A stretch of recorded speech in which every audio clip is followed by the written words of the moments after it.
Nessa noite, glória a Jesus. Amém. Glória a Deus, maravilha, Jesus. Oh, maravilha.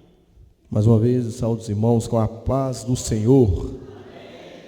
Meus amados, abra a tua Bíblia no livro de Romanos, capítulo 8.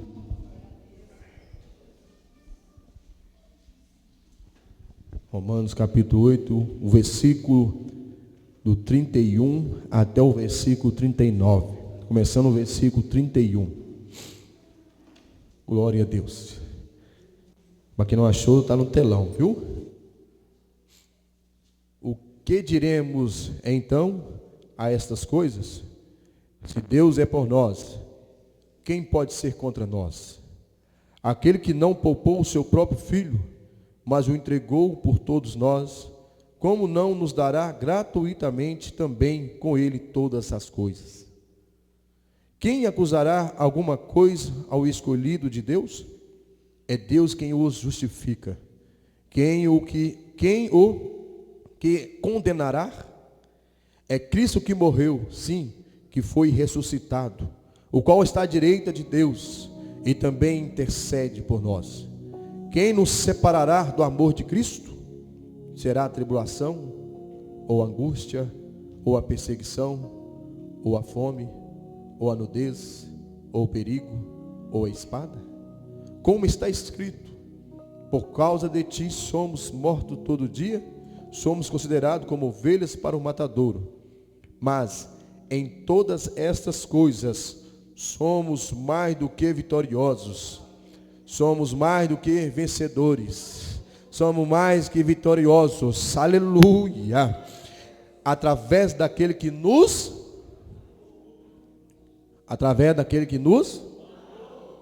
porque eu estou convencido de que nem a morte, nem a vida, nem os anjos, nem os principados, nem as potestades, nem as coisas do presente, nem as coisas do porvir, nem a altura, nem a profundidade, nem alguma criatura será capaz de nos separar do amor de Deus. Quem está em Jesus Cristo, nosso Senhor. Pode sentar. Versículo 31. Sim, obrigado, Diácono João Paulo. Pode deixar aí. Vamos. Culto de ensino, ensinamento mais acadêmico, bíblico, né? Então, quer que os irmãos mantenham a Bíblia aberta, ou atento também lá no telão. Nós vamos debruçar na palavra de Deus. Amém? Charles Erdman afirma que esta é provavelmente a mais majestosa porção que nos legou a pena do apóstolo Paulo. É o clímax de sua argumentação. Mostra que os crentes em Cristo são justificados pela fé, que a sua justificação resulta em um viver santo e, por fim, em glória eterna. Francis Schaeffer nos lembra que o Espírito Santo garante a vida eterna, que Deus Pai também garante a vida eterna, e Deus Filho também garante a vida eterna. Está nas passagens de Romanos 8, 28, 32, Romanos 33, 34, Romanos 35, 39. Tudo capítulo 8. Então Deus Pai, o Deus Filho, o Deus Espírito Santo, os três são Deus. Os três garantem a vida eterna para aqueles que estão em Cristo Jesus. Aleluia. O apóstolo Paulo não poderia terminar essa clássica exposição sobre a segurança inabalável da salvação se não fazendo 5 perguntas retóricas. Consideremos essas perguntas a seguir. Em primeiro lugar, que está no versículo 31, se Deus é por nós, quem será contra nós? Se Deus é por nós, quem será contra nós? O apóstolo Paulo não pergunta quem é contra nós, pois se assim o fizesse, o inferno inteiro se levantaria vociferando seu ódio incontido. A pergunta é: se Deus está do nosso lado, quem poderá deter-nos ou resistir a nós? Se Deus está do nosso lado, quem poderá deter-nos ou resistir-nos? Se o Rei, o Senhor do Universo, está do nosso lado, se Ele nos amou, nos escolheu, nos chamou, nos justificou e já decretou a nossa glorificação, então somos vitoriosos e invencíveis. Ainda que o inferno inteiro se levanta contra nós, certamente triunfaremos, porque nós estamos em Cristo. Se eu e você, nós estamos em Cristo, Ele é por nós. Se Ele é por nós, quem será contra nós? Aleluia. John Stott também traz uma argumentação nessa passagem do versículo 31, que ele diz assim: certamente o mundo, a carne e o diabo pode continuar alistando-se contra nós, porém nunca nos poderão vencer, se Deus é por nós. O mundo, o inferno, a potestade, o principado, pode vir contra a minha vida, contra a sua vida, contra nós, mas se Deus é por nós, se Deus é por você, você vai triunfar, você vai vencer, porque em Cristo nós somos mais que vencedores. A temática desse estudo é uma segurança inabalável. Crente precisa ter uma segurança inabalável. E nós só conseguimos ter uma segurança inabalável em Cristo. Não tem outro meio. Não tem outro caminho, não tem outro. É em Cristo que nós conseguimos ter uma segurança inabalável. Porque Deus é por nós. Aleluia. O Wesley também traz uma teoria dentro desse versículo 31, interessante. Ele diz que Deus é por nós e provou isto dando o seu Filho, o seu único Filho. O Filho é por nós e a prova disso é intercedendo por nós junto ao Pai. O Filho intercede por mim e por você junto ao Pai. Porque nós estamos em Cristo. É aquele que está em Cristo. Aleluia. Nada, nem a altura, nem a profundidade, nem a potestade, nem o inferno, nem o diabo, nem as pessoas pode te atingir. Porque você está em Cristo e Deus está do seu lado. Nada pode ir contra você. Pode levantar, pode tentar, o que acontece? O diabo vai tentar contra a minha vida, contra a sua vida, as pessoas, a adversidade virão contra nós, mas Deus é por nós. Se Deus é por nós, quem será contra nós? O Espírito Santo é por nós assistindo-nos em sua fraqueza, na nossa fraqueza. O Espírito Santo é por nós assistindo em nossa fraqueza. E intercedendo por nós com gemidos inexprimíveis. Ele intercede por mim e por você com gemidos inexprimíveis. Deus trabalha para que todas as coisas contribuam para o nosso bem. Romanos 8:28.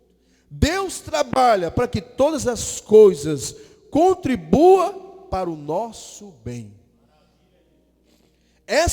Em sua pessoa, em sua providência, Deus é por nós. Por vezes, lamentamos como Jacó. Tem Gênesis 42:26. O que Jacó faz lá? O que ele fala? Todas essas coisas sobre mim vêm. Nós somos assim. Nós também somos como Jacó, às vezes. Muitas vezes nós lamentamos. Mas quando, na verdade, tudo está trabalhando em nosso favor. Tudo está trabalhando em teu favor. Porque você está em Cristo. Nós estamos em Cristo. Em segundo lugar, no versículo 32, Aquele que não poupou o seu próprio filho, porventura, não nos dará com ele graciosamente todas as coisas? Versículo 32. O argumento aqui é do menor para o maior. Se quando éramos pecadores, Deus nos deu o seu melhor, que é o teu filho, teu único filho, será que agora que somos filhos, não nos dará tudo o que precisamos? Não somente aquilo que nós queremos. Que às vezes aquilo que você quer, que eu quero, não é da vontade dele. Ele dá aquilo que nós precisamos, que vai ser o melhor para mim e para você. Ele nos dará tudo que nós precisamos. Aquele que começou a boa obra em nós, há de completá-la até no dia de Cristo Jesus. Filipenses 1, versículo 6. Quem começou a boa obra? Cristo. Ele vai completá-la até no dia dele. A expressão não poupou, que está nesse versículo 32, a expressão que não poupou é negativo, enquanto que a entregou é positiva. Cristo é um dom inefável de Deus. E a cruz é um gesto mais profundo do seu amor. Cristo não morreu como Marte. Ou morreu? Cristo morreu como Marte? Não. Cristo não morreu como Marte. Foi entregue, ele mesmo se entregou. E quando a guarda chega e pergunta, ele mesmo se entrega, assim, procura Cristo. Agora a pergunta que eu faço, é uma pergunta retórica, só você pensa. É uma pergunta retórica. Quem entregou Jesus à morte?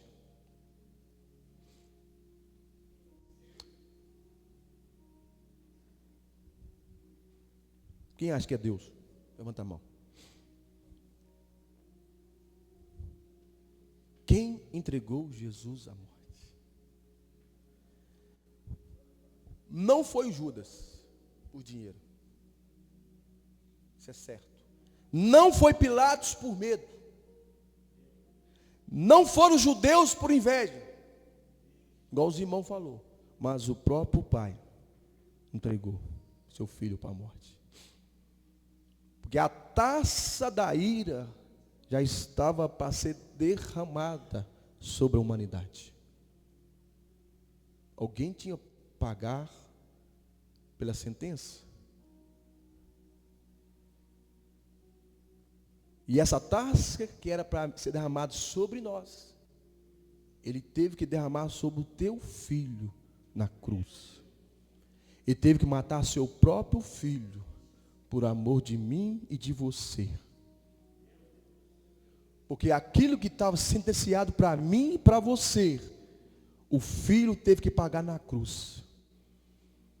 Teve que dar sua vida. Para que eu e você, nós, hoje, pudéssemos, em Cristo, ser mais do que vencedores. Aleluia. Oh, glória. Em terceiro lugar, preciso caminhar. Versículo 33. Quem intentará acusação contra os escolhidos de Deus? Quem intentará acusação contra os escolhidos de Deus? Nenhuma acusação pode prosperar contra nós.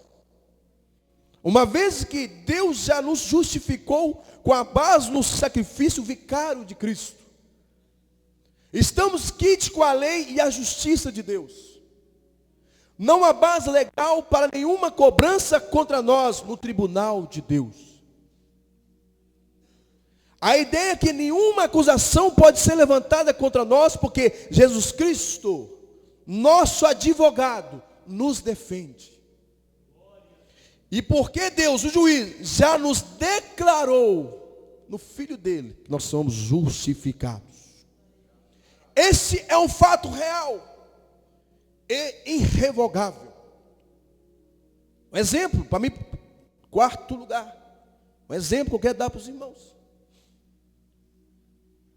Eu pequei. O tribunal, no mundo espiritual, aparece. Chega o advogado, o diabo, e o seu cliente, o pecado. Ó, pastor Gesiel pecou.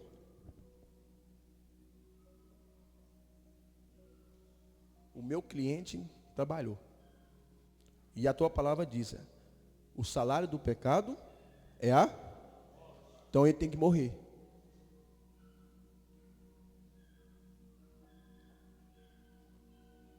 O advogado de defesa entra com recurso, pedindo uma revolução, outro inquérito, paciência. Deus estava batendo o martelo, porque o salário do pecado é a morte.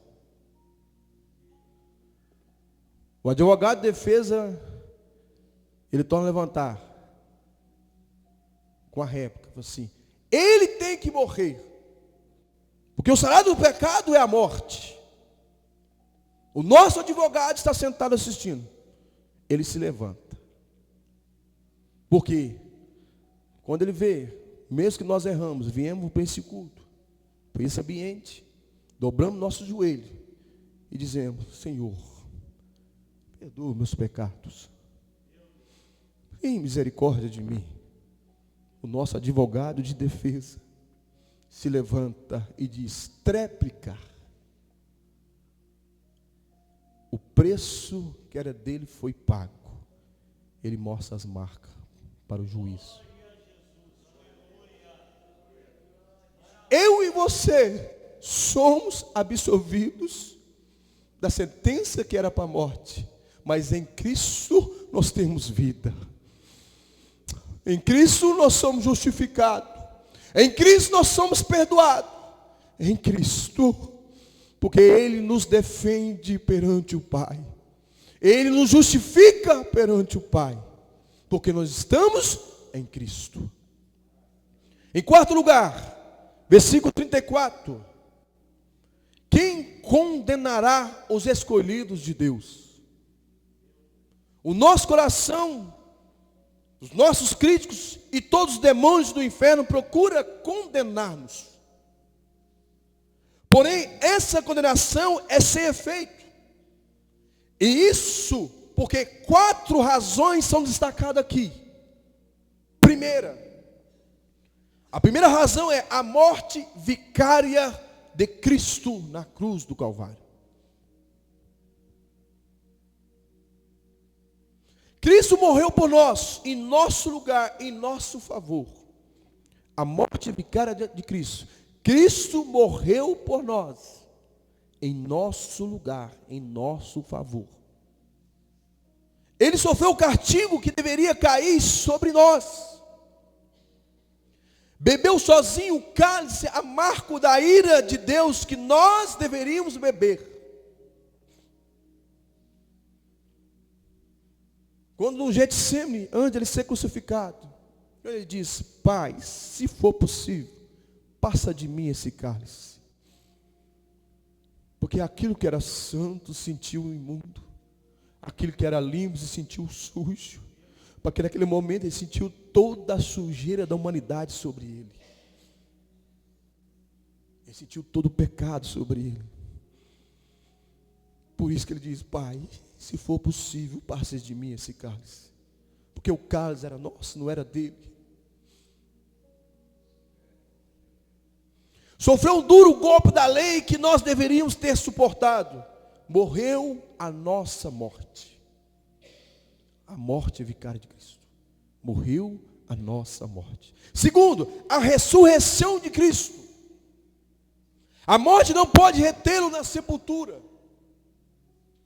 Cristo triunfou sobre a morte e arrancou o seu aguilhão. Ele venceu a morte, ressuscitou dentre os mortos para a nossa justificação. A morte foi destronada, vencida. A ressurreição de Cristo é a garantia e o modelo da nossa ressurreição. Pergunto, se Cristo não tivesse ressuscitado,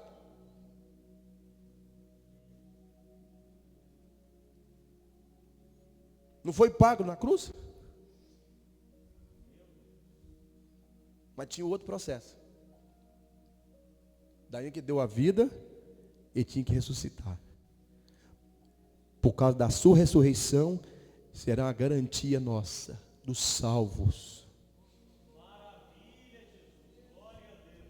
Não se turbe o vosso coração. Credes em Deus, credes também em mim. Garantia.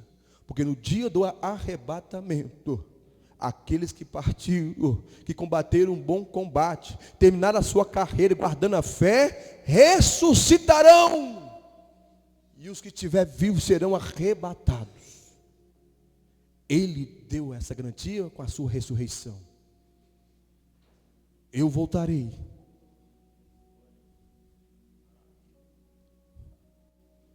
Terceiro, governo de Cristo. Terceira razão aqui, aplicada dentro desse versículo. Jesus está à direita de Deus, uma posição de exaltação e governo. Quando eles falam que Deus está à destra do seu Pai, significa exaltação, poder e governo. Significa que Deus Pai aceitou que suas obras expiatórias e exaltou sobremaneira, colocando-o acima de todo principado e de toda potestade. Por isso que ele disse: nada podeis fazer sem mim. Nada podemos fazer sem ele. Aleluia. O governo está na mão dele. Aleluia. Ele foi exaltado acima dos principados e potestade. Por isso ele diz: nada podeis fazer sem mim. Porque o governo é de Cristo. O governo não é do homem, não é de Satanás, não é de anjo. O governo é de Cristo. Quarto, a intercessão de Cristo.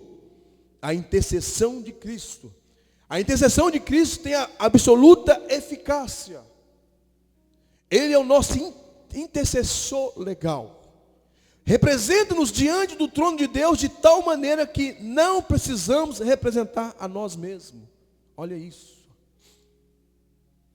Se estamos neles, Ele mesmo nos justifica perante o Pai.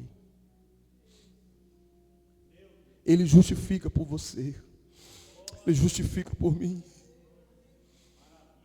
Vocês estão entendendo por que nós somos mais do que vencedores? Porque nós temos um Cristo.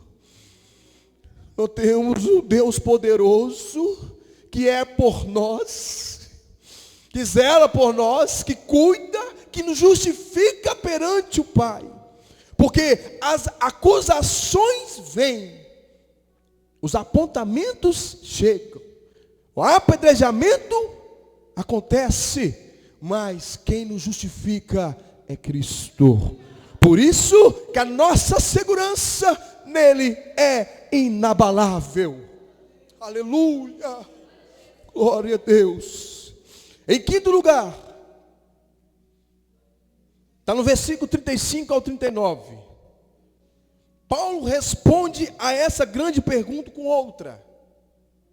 Se a tribulação, ou angústia, ou perseguição, ou fome, ou nudez, ou perigo, ou espada.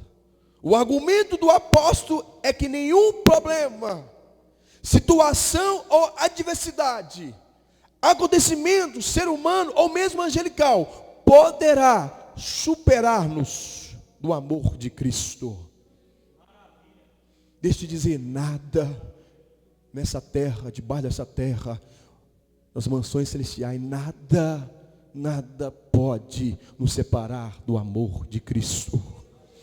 Porque nós estamos nele, somos justificados por ele, e se ele é por nós, quem será contra nós? Aleluia, oh glória, eu sinto a presença dele. Glória, aleluia. Estudar a palavra é muito bom, irmãos. Entender ainda. Nosso Deus é maravilhoso. Vale a pena ser fiel, vale a pena permanecer na caminhada, vale a pena olhar para o autor consumador da nossa fé, porque é quem nos justifica.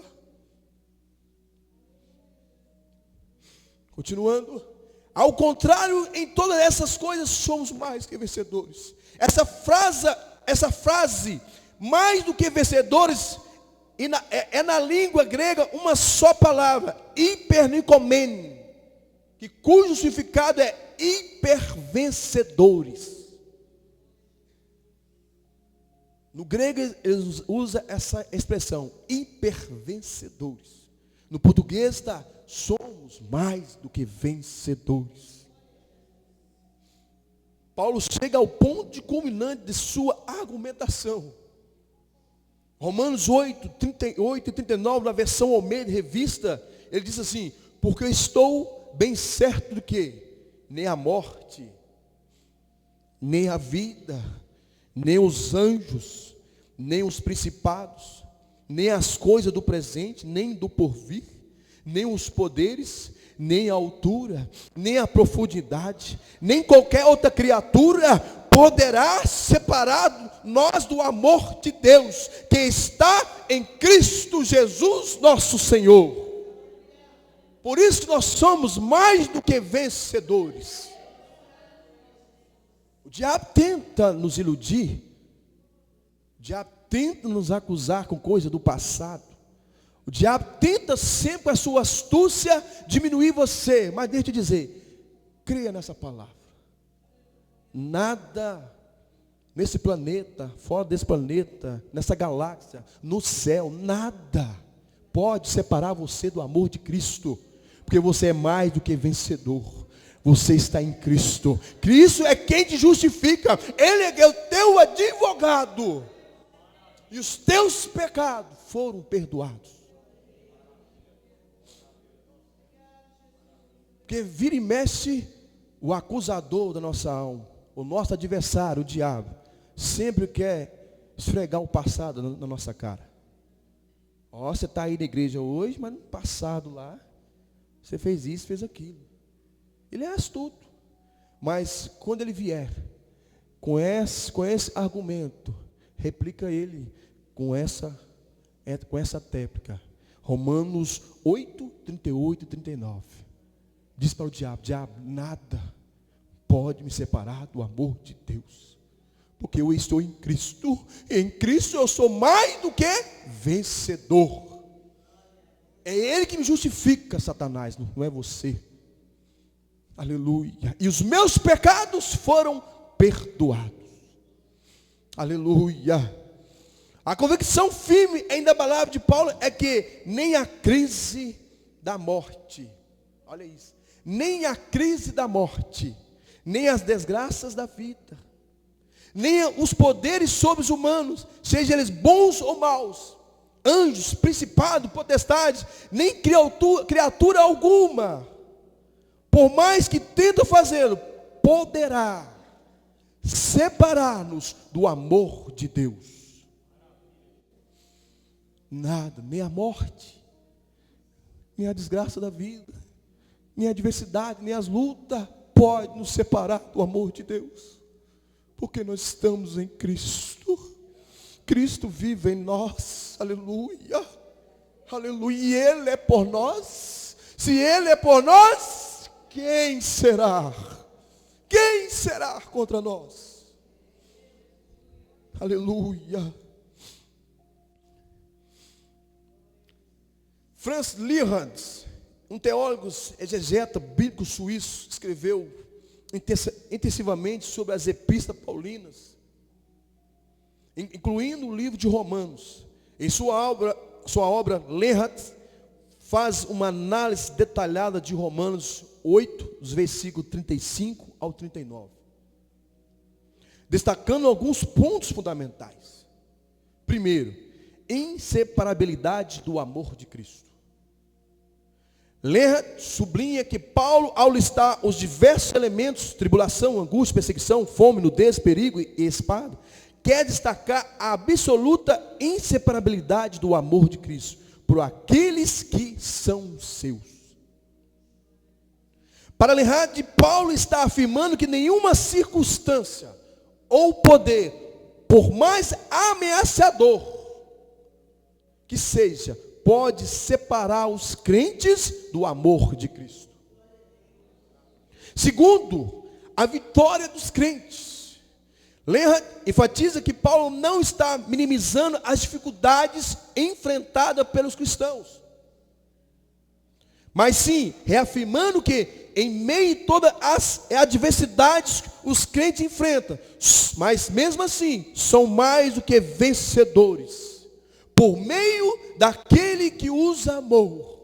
E esse amor de Cristo é a garantia da vitória final.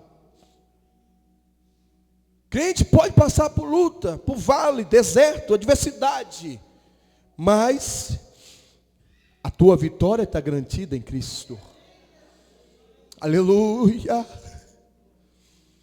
Por isso, quando o crente passa por prova, passa por luta, você olha para ele está glorificando, ele está adorando, ele está louvando, porque ele sabe, a vitória vem dele. E em nele somos mais do que vencedores. Terceiro, o amor de Deus em Cristo Jesus. Leonhard explica que a frase amor de Deus, que está em Cristo Jesus, nosso Senhor, é crucial. Ela reforça a ideia de que o amor de Deus é manifestado e garantido em Jesus Cristo. Não se trata apenas de um sentimento abstrato, olha isso, mas de uma realidade concreta e eterna. É evidenciada na obra redentora de Cristo. O amor de Deus em Cristo Jesus, ele não é abstrato, ele é concreto, ele é real, ele é verdadeiro. Aleluia. E é evidenciada na obra redentora de Cristo. Aleluia. Quarto, a listagem de poderes e circunstâncias. Leonhard observa que Paulo usa uma série de contrastes: vida e morte, anjos e principado, presente e futuro, altura e profundidade, para cobrir toda a gama de possíveis poderes circunstanciais que poderiam tentar separar os crentes do amor de Deus. A intenção é deixar claro que absolutamente nada, em qualquer dimensão de existência, pode separar os crentes desse amor.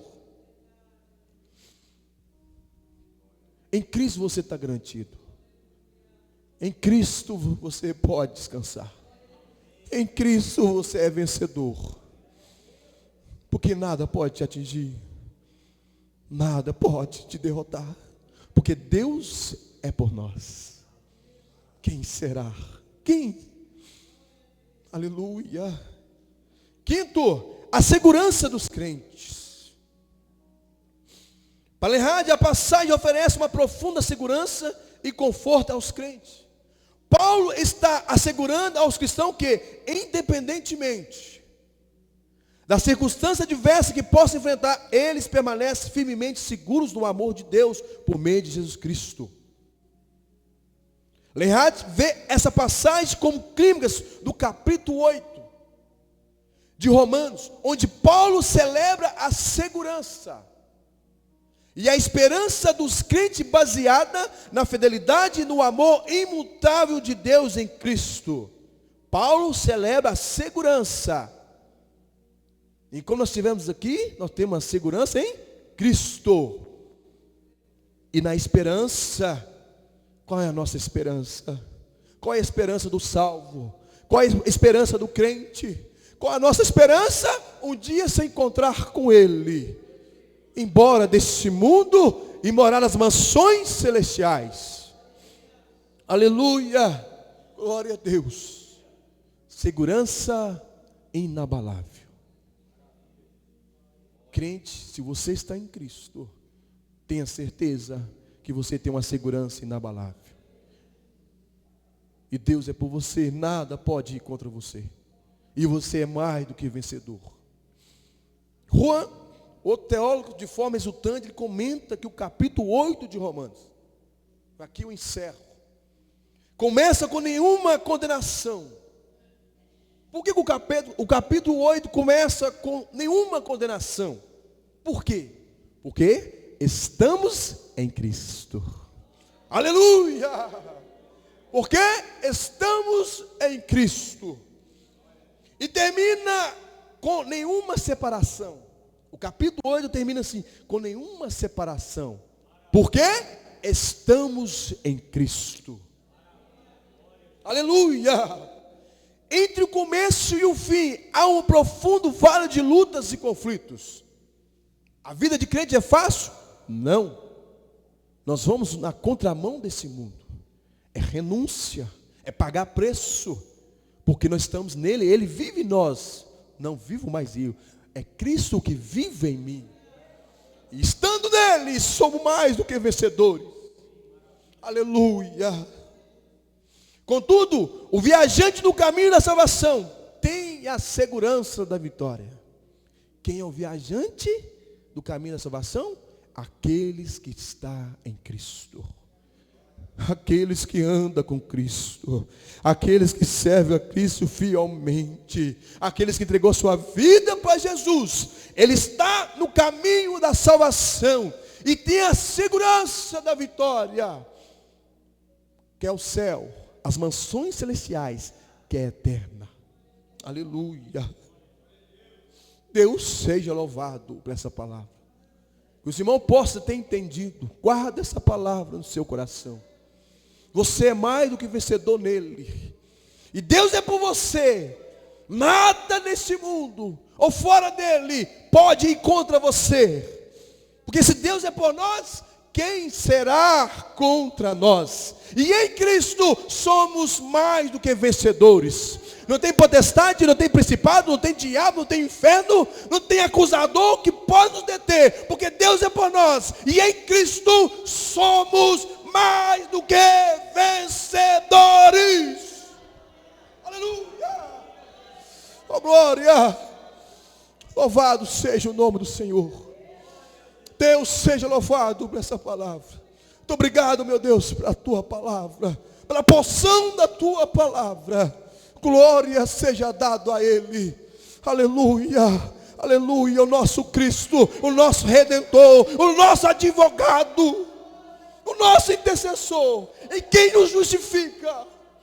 Aleluia, oh glória, aleluia. Se a minha veste, as tuas vestes está limpa, porque Ele nos justificou, Ele nos limpou, nos purificou. Aleluia, oh glória.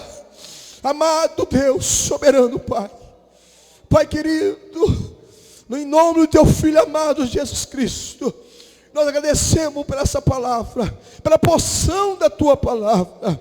E em Cristo nós somos mais do que vencedores. Se tu és por nós, quem será contra nós? Que nós possamos guardar essa palavra no nosso coração e pôr em prática no dia a dia. Pai, nos ajuda na caminhada, nos conduzindo debaixo de tuas mãos poderosas, sim, nos justificando perante o Pai, que nada nesse mundo pode nos atingir, porque nós estamos em ti, Cristo amado, Cristo, nosso Senhor e Salvador. Sim, é a oração que nós fazemos e agradecemos em nome do teu Filho amado. Amém. Graças a Deus. Deus abençoe os irmãos. Glória a Deus.